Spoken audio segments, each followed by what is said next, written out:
Welcome to part 2 of Mind Your Mindset. So, part 2 of week 3, Faux Feeling of Fraud. In the previous lesson, I mentioned that I didn't like the phrase be realistic because it can cause your mind to set limits on yourself. However, I do believe in closing some gaps before aiming for massive goals. Why? Because your brain fights change and it will do whatever it takes to keep you the same so it knows that you are safe. When you freak out the brain and do something that causes drastic change, you may end up feeling like a fraud. Your brain is telling you that you can't or shouldn't do something, so you will stop making the change. But no worries, it happens to everyone, and guess what? There is a solution. It's important to understand and acknowledge that you don't immediately go straight to the top of anything. I don't know about you, but I used to think that success should come quickly, and if it didn't, that means I was being a fraud. So, for example, I left my K-12 teaching career to pursue my doctoral degree in mathematics education. The one goal of the program was to teach you how to become a college professor, but I never wanted to do that.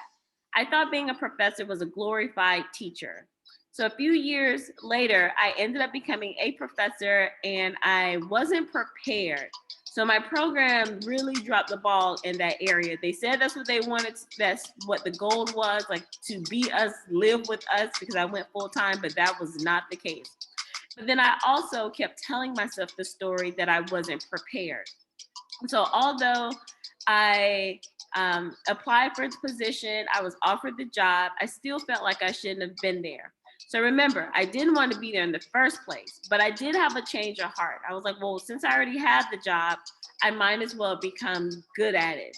So I started researching well-known professors in my field, and I felt intimidated and questioned what was I doing. It was what a lot of people call the imposter syndrome. I'm in a position where I had to figure out everything on my own.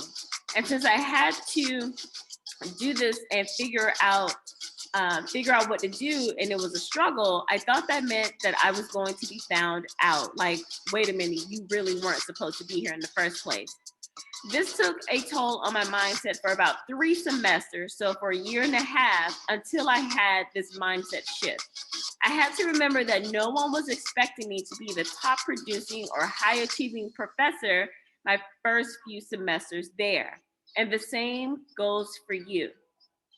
Whatever you're trying to change, no one is expecting you to go from the top of your industry right out of the gate. I had to think about what makes me different. What is unique about me in that position at this moment in time? I had to set a goal on the type of professor I wanted to be and set my intentions. I had to realize and believe that I had a lot to offer, and I earned every right to be in that position. I want you to know that those feelings never go away. I don't like the imposter syndrome anyway, and that's another context for another day. But I do understand the feeling of being a fraud, and it never goes away, no matter how, no matter what shift you do.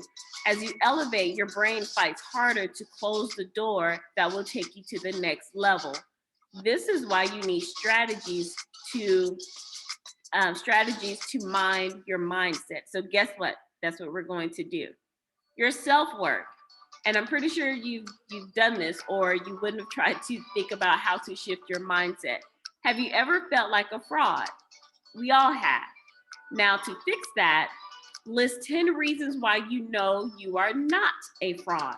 So we go through reasons why we shouldn't be in a certain position or why we shouldn't be, achieving certain goals, but we never say why we are able to do that. So again, 10 reasons why you are not a fraud.